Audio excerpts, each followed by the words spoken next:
señores, lo señalábamos en el comienzo de este programa. Es una de las noticias más fuertes que se ha producido en nuestro continente en los últimos días. Hubo expresión de buenos deseos del presidente Mujica y también de varios presidentes latinoamericanos en relación a la salud de Hugo Chávez, quien el sábado anunció que debe ser operado otra vez por su cáncer. Esto provoca en el panorama político de Venezuela un cambio muy importante, ya que, como ustedes saben, el presidente Chávez, que ganó las elecciones el pasado 7 de octubre, como lo decía Alejandro hace un ratito, debe asumir en los primeros días del mes de enero, creo que el próximo 10 de enero concretamente. Y señaló, entre otras cosas, que si algo lo inhabilitara para asumir, eso significaría un nuevo acto eleccionario para Venezuela. El apoyo solicitó a Nicolás Maduro, el hombre que ha quedado en estas circunstancias y por primera vez en lo que ocurre en este largo proceso de combate contra ese mal durísimo que tiene el presidente bolivariano, por primera vez señala que hay alguien que queda precisamente ocupando su rol dentro de Venezuela interinamente. Estamos en línea con el profesor Gerardo Caetano. ¿Cómo estás, Gerardo? Buen día. Buen día, Jorge, ¿qué tal? Muy bien. Esta situación no es una situación cualquiera. Primero porque Venezuela no es un país cualquiera en el esquema político sudamericano. Segundo, por la influencia que ha tenido Hugo Chávez en las últimas décadas en la vida venezolana, y yo diría que además en la vida de otros países. Ayer, por ejemplo, en ese durísimo discurso que realizó la Presidenta de la República Argentina, Cristina Fernández, dijo que en los momentos duros, en los momentos en que no aparecía nadie, fue Hugo Chávez y el gobierno de Venezuela quien puso recursos y apoyo como para que Argentina pudiera avanzar. El panorama es complejo en el sentido de que la Constitución venezolana está considerando que frente a situaciones como esta habría un nuevo llamado a elecciones siempre y cuando, ¿verdad?, el presidente de Venezuela no llegara a recuperarse para asumir como presidente de una nueva administración, de una nueva etapa en el ciclo venezolano. Bueno, cuántas cosas, ¿no? Sin duda, sin duda. Primero veamos lo que dice la Constitución venezolana. La Constitución venezolana prevé la convocatoria de elecciones en 30 días si el presidente electo no asume, en este caso Hugo Chávez nuevamente, no asume el 10 de enero, claro, que tiene que asumir. Si asumiera el 10 de enero, la Constitución venezolana prevé que si se produce la falta absoluta, así lo señala en términos textuales, dentro de los 4 años, durante los primeros 4 años del periodo constitucional, también la Constitución prevé la convocatoria de elecciones en 30 días. Si la falta absoluta del presidente ocurriera en los últimos 2 años, el vicepresidente, que en el régimen constitucional venezolano lo elige el propio presidente, no es electo en fórmula durante las elecciones, el vicepresidente completaría el mandato constitucional. 5 años. Eso es lo que dice la Constitución. Perdón, esto último que es muy importante, Gerardo, que señalabas. Entendí que si hay, digamos, una concesión por parte del presidente al vicepresidente, ya ejerciendo, en este caso Chávez, como nuevo presidente de Venezuela, el gobierno de Nicolás Maduro, pensando en lo peor, ¿verdad?, se sostendría 5 años. No. La Constitución es muy clara. La Constitución establece, en primer lugar, que si el presidente, por alguna razón, el presidente electo, Hugo Chávez, por alguna razón no asume el 10 de enero, sí, eso está claro, hay que convocar de inmediato elecciones en un plazo de 30 días. Si la falta absoluta, y incluso establece qué significa la falta absoluta. Puede ser por muerte, puede ser por abandono del cargo, claro, puede ser por juicio político, puede ser por enfermedad. Si se produjera la falta absoluta del presidente de la República en los primeros 4 años de los 6 del mandato, se convoca a elecciones en los próximos 30 días. Clarísimo. Si esa falta absoluta se produjera en los últimos 2 años de los 6 del mandato, el vicepresidente designado sería quien completara el periodo constitucional. Ahora está clarísimo, te lo entendí perfecto. Esto es lo que dice la Constitución, pero nosotros estamos ante un régimen de personalización absoluta del poder, ante un liderazgo encarnado, ante ese tipo de regímenes que hay en América Latina, en donde es difícil, no imposible, pero difícil, suponer la sucesión cuando el liderazgo que encarna el proyecto no está por alguna razón. Esto ha llevado, bueno, a estos planteos de reforma constitucional con reelecciones ilimitadas, este continente que siempre ha sido presidencialista, bueno, hoy está en una fase de hiperpresidencialismo con esta idea de reelección ilimitada que ha prosperado en varios países. Esto hace que estos regímenes de liderazgo encarnado tengan un gran problema a la hora de la sucesión. Tú lo ves en Venezuela, sí, lo ves en Argentina, sí, lo ves en Bolivia, lo ves en Ecuador. Son regímenes que tienen un problema grande a la hora de resolver la sucesión. Y aquí se ha dado una situación impuesta por la biología. Una situación impuesta por, bueno, esa incertidumbre que todos teníamos, que era, bueno, más allá de la contundente victoria electoral de Chávez en las elecciones nacionales, frente a Capriles, bueno, ¿qué iba a pasar con su enfermedad? Una enfermedad grave, una enfermedad con pronóstico reservado, una enfermedad que había tenido distintas alternativas que no podían ser resueltas por los reiterados dichos de que el mal estaba curado. Tú recuerdas que estamos hablando de una enfermedad cuyo primer anuncio público fue del 10 de junio del 2011. O sea, es una historia de hace 1 año y medio, prácticamente. Chávez se anticipa a esta situación en un momento muy especial. Estamos a 6 días, el próximo domingo se producen las elecciones estaduales y municipales en Venezuela. Cierto. El régimen chavista le ha dado mucha relevancia a lo que él llama el proyecto de participación comunalista.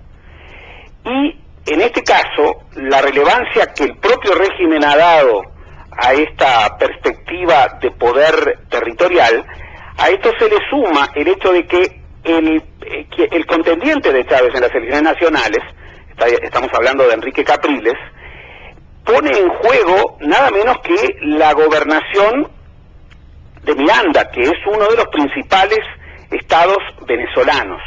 Allí se va a enfrentar el próximo domingo Enrique Capriles con quien hasta el 10 de octubre pasado, estamos hablando de Elías Jagua, fue vicepresidente y mano derecha de Chávez. Este anuncio dramático, obviamente que pesa sobre esas elecciones. Se estaba en una circunstancia en donde la desmoralización había impregnado a las fuerzas de la oposición. Había dudas incluso de si Capriles podía derrotar en su estado de Miranda a Elías Jagua. Este pronunciamiento de Chávez obviamente que carga dramatismo a la situación. Pero por otra parte, el pronunciamiento anticipa de alguna manera la hipótesis de una sucesión.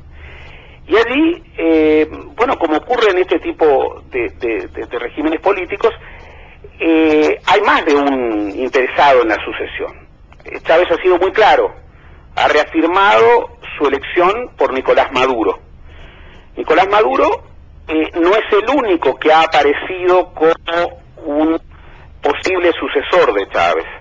En los últimos tiempos, incluso cuando arreciaban los rumores sobre la enfermedad de Chávez, se hablaba de Nicolás Maduro, su canciller desde el año 2006, una figura de larga trayectoria en la izquierda venezolana, de origen sindical, una figura con un perfil de moderación y de negociación, una figura que de alguna manera había afirmado su presencia con un fuerte despliegue a nivel internacional, una figura cercana a los hermanos Castro, que obviamente tienen una influencia muy importante en el chavismo, pero no era el único candidato. Allí estaban, sobre todo sobresalían los nombres de Diosdado Cabello, un teniente retirado, es el actual presidente de la Asamblea Nacional, un hombre que representaba tácitamente uno de los factores de poder principales del chavismo, que es el ejército.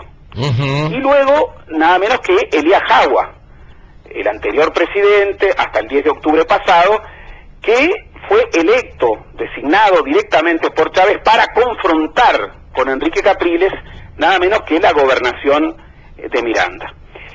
Es una situación en donde lo que sabíamos, bueno, finalmente se confirma. Chávez está seriamente enfermo, no se pueden realizar conjeturas, pero su enfermedad es muy grave y la hipótesis de su muerte es una hipótesis que está fuertemente arriba de la mesa. Y ya hay una designación de sucesor, un sucesor que en cualquier hipótesis deberá pasar por la ratificación en las urnas. Claro. Pero además por la aprobación interna, ¿no? Bueno, porque este tipo de cosas, independientemente de que los caudillos den nombres y ubiquen en su silla a personas que son de su confianza o que entiende que son los más aptos para continuar una obra iniciada por ellos, está todo ese entorno que tú señalabas, que muchas veces comienza a desgranarse, comienza a abrirse y comienza a separarse, es decir, ya no es el chavismo, sino que comienzan a hacer nuevas fuerzas dentro del chavismo, y va a ganar la que esté más fuerte. Claro, este tipo de liderazgos no se heredan. Este tipo de liderazgos no se transmiten fácilmente. No cabe duda de que hoy por hoy Nicolás Maduro es la figura investida por Chávez para continuarlo en una hipótesis de ausencia, en una hipótesis de falta absoluta, como dice la Constitución venezolana. Pero luego, en un escenario en donde no estaría Chávez, bueno, allí las circunstancias se complican. Obviamente no hay ninguna figura que tenga la vitalidad, la potencia política de Chávez, y este es un régimen en donde la personalización del poder en los últimos 13, 14 años ha sido absoluta. Ese tipo de liderazgos son casi imposibles. Claro. de se había señalado que Chávez estaba coqueteando y que no había tenido mucho éxito en imponer la figura de su hija, ¿verdad? Sí, se hablaba de su hija, se hablaba de su hermano. Yo creo que estas eran hipótesis, eran rumores infundados. Que luego la realidad no... No, eran hipótesis infundados, por cuanto, su hermano es una figura que ha adquirido cierta presencia política, pero está a años luz. Y aun cuando, en Cuba hemos tenido, una referencia dinástica, ante la enfermedad de Fidel lo sucedió su hermano, que nos retrotrae a otras referencias dinásticas que han estado en América Latina, sí, de un signo completamente diferente. Isabelita.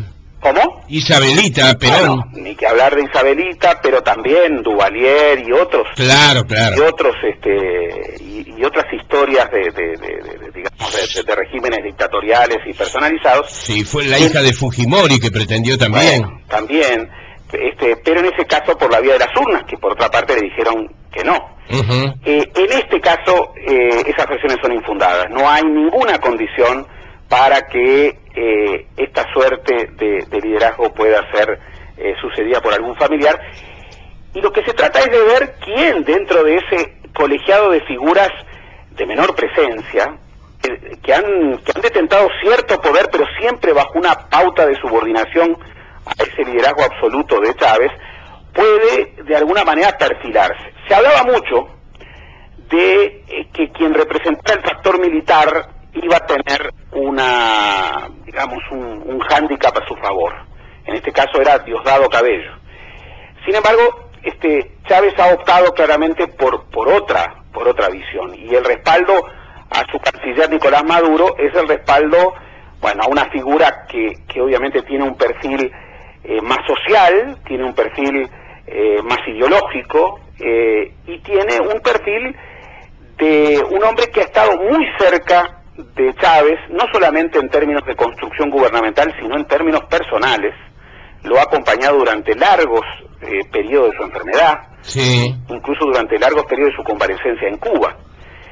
En cualquier hipótesis, como tú señalas, una cosa es el gobierno venezolano con Chávez a su frente, y otra cosa es un gobierno venezolano en donde, se tiene que tramitar algo que un régimen de liderazgo personalizado, liderazgo encarnado, no puede resolver nunca, que es la sucesión. En cualquiera de nuestros países, las constituciones prevén lo que ocurre en estos casos, prevén la sucesión. Incluso los liderazgos, no se heredan, los liderazgos se construyen por la vía de la tramitación electoral. A veces el mismo peso, el mismo perfil, ¿verdad? Porque uno podría decir, ¿quién sustituyó a Wilson Ferreira Aldunate, por ejemplo? No. ¿Quién es el sustituto? En otros términos, estamos hablando de otras realidades y de otros partidos políticos, ¿verdad? Es decir, estamos hablando de partidos políticos en este caso. La historia política uruguaya también confirma esto, confirma de manera muy clara. ¿Quién sustituyó a Herrera, a Luis Valle? No sé, tú lo podés decir mucho mejor que yo. Quedan y no se transfieren, como se puede transferir un jugador de fútbol. Exactamente. Los liderazgos se conquistan, los liderazgos se construyen, y cuando hay liderazgos muy fuertes, tú has nombrado algunos de ellos, Wilson Ferreira, Luis Alberto de Herrera, Luis Valle, José Valle y Ordóñez, Líber Sereñi. Exactamente. En todos los partidos, cuando hay liderazgos muy fuertes, la sucesión es compleja. Cuando en el Uruguay, en 6-5 años, entre el 59 que murió Herrera y el 65 que murió Luis Valle, murieron prácticamente todos los principales líderes políticos del país. Murió Benito Nardone, murió César Valle Pacheco, murió Daniel Fernández Crespo, murió Barrios Zamorín. Con esa suerte de decapitación del liderazgo político en Uruguay, se produjo una suerte de gran vacío en donde los partidos debieron salir a construir liderazgos que no estaban afirmados. Claro, además los líderes dan la impresión que no quieren gente muy poderosa a su alrededor. Un liderazgo muy fuerte, sí, es un liderazgo que no deja crecer contendientes, es un liderazgo que más bien busca figuras que no hagan sombra. Sí. La metáfora del árbol y del árbol que no deja crecer pasto a su alrededor es una metáfora que en la política uruguaya reciente se ha manifestado de múltiples maneras, y eso ha llevado a que muchos dirigentes políticos que apostaban a heredar desde la cercanía esa presencia política, hayan fracasado y finalmente hayan construido liderazgo quienes de alguna manera lo construyeron por fuera del vínculo con ese líder. Está claro. En este caso es más complejo aún, porque te reitero, este tipo de liderazgos encarnados son liderazgos que prácticamente son insustituibles. El propio Chávez lo dijo cuando se especulaba sobre la hipótesis de un recambio. Él lo dijo de manera muy gráfica y lamentablemente muy equivocada, y el tiempo lo demostró muy rápidamente. No hay chavismo sin Chávez. Sí. Esa afirmación hoy es un boomerang. Sí. Hoy la gran pregunta es, ¿qué pasa con este régimen que el propio Chávez define como una revolución. Bueno, desde otras perspectivas, bueno, se puede discutir mucho esta calificación, pero ¿qué pasa con este régimen que ha cambiado la historia de Venezuela en los anteriores 14 años, que ha tenido una secuencia realmente impresionante de triunfos electorales? Recordemos que Chávez solamente perdió una elección, y esa elección fue una elección de reforma constitucional. Ha ganado todas las elecciones nacionales, ha ganado elecciones que habían llevado adelante el principio de la revocación de mandato por parte de la oposición. O sea, es un liderazgo afirmado en, digamos, el pronunciamiento electoral. Pero ¿qué pasa cuando ese liderazgo tan fuerte, que encarna el régimen, que ata su destino al del propio proyecto político, de pronto desaparece? Claro. Y bueno, es muy difícil tramitar la sucesión. Es el gran problema que existe en Argentina, que existe en Bolivia, que existe en Ecuador. Es el gran problema que en otras circunstancias existe en Cuba. Cuando hay regímenes con una personalización política tan marcada, bueno, la sucesión siempre es traumática. Y si la sucesión, como tú lo señalabas, es complicada en democracias establecidas, más entre comillas normales, bueno, en este tipo de regímenes es muchísimo más complicada. Sí, sí. Además, por el signo político, es posible que Venezuela tolere, digamos, que esa especie de liderazgo que ha querido no solamente establecer Chávez para su país, sino también en el exterior, ¿verdad?, con actitudes que le han llevado a enfrentamientos permanentes con los Estados Unidos. Eso lo ha llevado con holgura, si se quiere, y en una sociedad muy extraña, ¿no?, donde comercialmente los dos países siguen adelante sin ningún tipo de inconveniente. Pero en el terreno ideológico, el peso que ha tenido Hugo Chávez sobre otras naciones, yo señalaba hace un ratito, ayer la presidenta de la Argentina, ¿viste o escuchaste el...? Sí. Fue durísimo, ¿no? Bueno, pero en un momento se dedicó a elogiar a Hugo Chávez, a desearle la mejor de la suerte. Cristina Fernández, que habló muchísimo de Dios ayer, mencionó muchas veces a Dios, le pidió a Dios que ayudara a quien había ayudado, el único que había ayudado a la República Argentina en los momentos de aprieto del comienzo de de la década pasada.